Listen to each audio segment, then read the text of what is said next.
کہ جب تک ہم اسکرولنگ نہ کریں ہمارا دن نہیں گزرتا. وَلَنَبْلُوَنَّكُمْ بِشَيْءٍ مِّنَ الْخَوْفِ، اور سوشل میڈیا نے اس کے اندر بہت وَاسْتَعِینُوا بِالصَّبْرِ وَالصَّلَاةِ. ڈپریشن، انگزائٹی، نیگیٹو تھاٹس، کیا ہے یہ سب؟ دیکھیں، جس ٹائم پیریڈ میں ہم ٹریول کر رہے ہیں ہم سب یہ جانتے ہیں کہ جب تک ہم اسکرولنگ نہ کریں ہمارا دن نہیں گزرتا.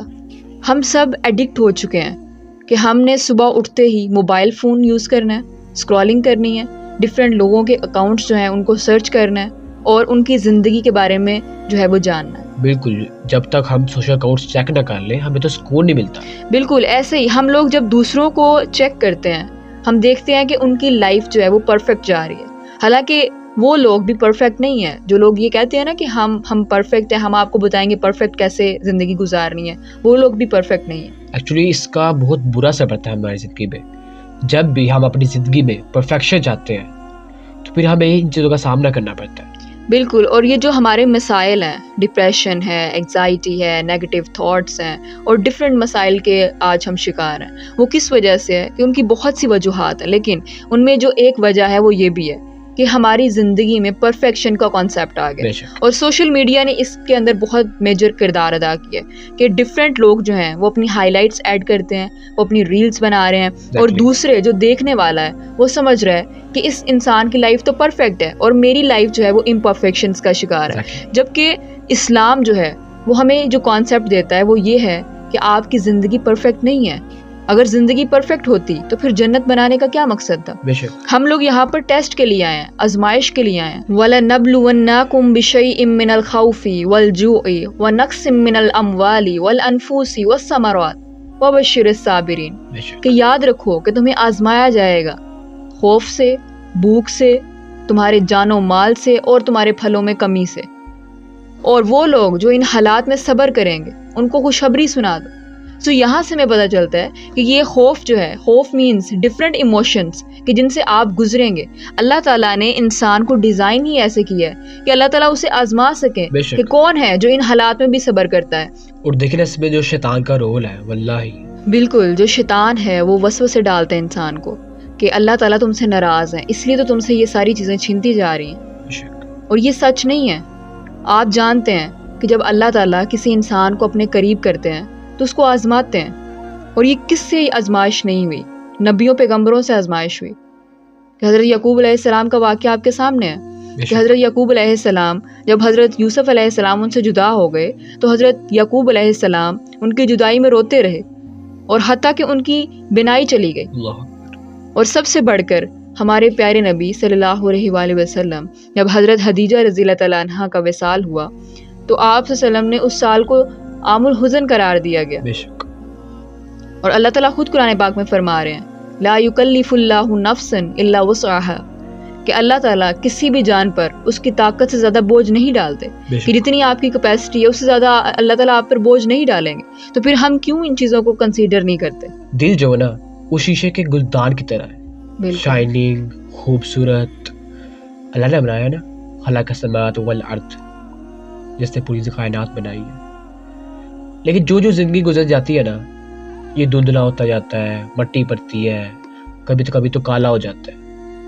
اب یہ مٹی کیا ہے؟ غصہ، جیلسی، غیبت، اس زندگی سے محبت، attachment, competition, I want be the best, مجھے سب کچھ کرنا ہے. تو ہم کیا کرتے ہیں جب گلدان مٹی دار ہو جاتا ہے، کالا ہو جاتا ہے، ہم کیا کرتے ہیں؟ اسے پالش کرتے ہیں، اسے واپس اپنی شیپ میں لاتے ہیں. بالکل ہمارا دل اسی طرح ہی ہے، ہمیں اپنے دل کو پالش کرنا ہے، واپس اسی شیپ پہ لانا ہے. اس کا بیسٹ طریقہ یہ ہے کہ آپ اللہ کی یاد میں رہیں. وہ اللہ کا ذکر کسی طریقے سے ہو سکتا ہے، قرآن سے، نماز سے، سبحان اللہ کہہ دیا، نیچر کو دیکھتے گا یا اللہ تیری قدرت، ہر ایک طریقے سے ہو سکتا ہے. بالکل دیکھیں نا اللہ تعالیٰ اگر انسان کو آزما رہے ہیں تو اس کا چیلنج ہے. بے شک اللہ تعالیٰ ڈفرینٹ چیلنجز سے انسان کو دیکھ رہے ہیں کہ کون پرہیزگار ہے، کون ہے جو مشکلات میں بھی مجھے یاد رکھے گا، کون ہے جو دنیا کی رنگینیوں سے جو ہے وہ اٹریکٹ نہیں ہوگا بلکہ وہ میری طرف ہی لوٹ کر آئے گا. تو اللہ تعالیٰ کیونکہ جانتے ہیں کہ انسان جو ہے وہ چیلنجز سے گھبرا جاتا ہے، اس لیے تو اللہ تعالیٰ ساتھ خوشخبریاں بھی دے رہے ہیں ہمیں قرآن پاک میں. دیکھیں نا مصیبتیں، امتحان کس امت پر بھی نہیں آئے. قرآن پاک میں آتا ہے نا تم لوگوں پہ کچھ نہیں ہے, ہم نے تم سے پہلی امت کو جھنجھوڑ کے رکھ دیا, ان کو ہلا کے رکھ دیا کہ ایسے ایسے امتحان آئے, ایسے ایسے مقابلے. بالکل, آج دیکھیں نا کیا نہیں ہو رہا ہمارے معاشرے میں, ہمارا جو سلسلہ جا رہا ہے وہ دوسری قوموں سے بدترین ہوتا جا رہا ہے, لیکن اللہ تعالیٰ جو ہے وہ ہم پر رحم فرمائے ہوئے ہیں. دل کی تنہائیاں بڑھتی جا رہی ہے, دل افسردہ ہوتا جا رہا ہے, اللہ سے دور ہوتا جا رہا ہے, دنیا میں گم ہوتا جا رہا ہے.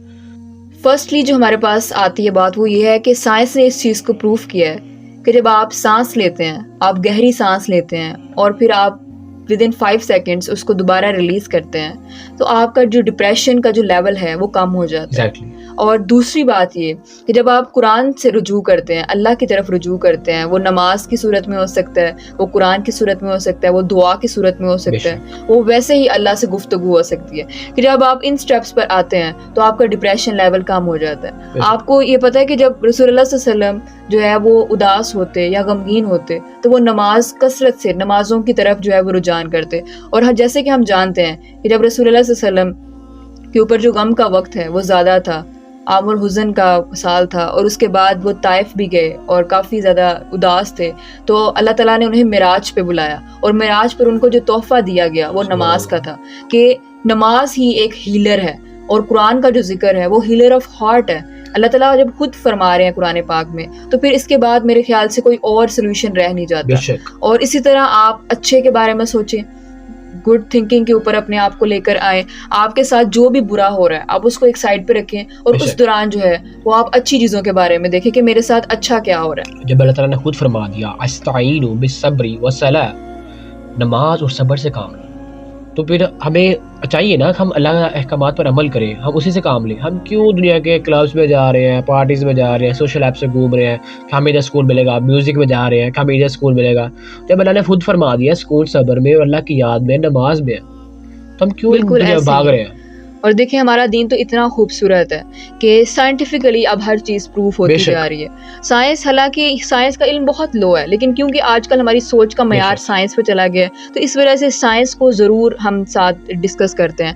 اور دیکھیں جب ہم اسمائل کرتے ہیں کہ آپ وسلم کی حدیث ہے کہ جب ایک بھائی دوسرے بھائی کو دیکھ کر, ایک مسلمان دوسرے مسلمان کو دیکھ کر اسمائل کرتا ہے تو that is also a charity, کہ وہ صدقہ ہے. اور سائنٹیفکلی بھی یہ پروف ہو چکا ہے کہ جب آپ اسمائل کرتے ہیں تو آپ کے جو ہارمون ہیں جس میں ڈوپامین ہے اس کی جو ہے وہ لیول انکریز ہو جاتا ہے, اور اس سے جو آپ کا ڈپریشن لیول ہے وہ ڈیکریز ہوتا ہے. سو دیکھیں نا ہاؤ بیوٹیفل از آور دین. اور ہم دوسری جگہ پر جا کر جو ہے وہ ان چیزوں کے مسائل کا حل ڈھونڈتے ہیں جبکہ ہمارے دین کے اندر موجود ہے. سو اگر ہم نے کسی بھی مشکل کا حل ڈھونڈنا ہے تو سب سے پہلے ہمیں چاہیے کہ ہم قرآن سے رجوع کریں, کیونکہ قرآن ہی اللہ کا لاسٹ میسیج ہے. جب ہم اس کو کھول کر پڑھیں گے تو ایسا ہو ہی نہیں سکتا کہ ہمیں اپنی مشکلات کا حل نہ ملے.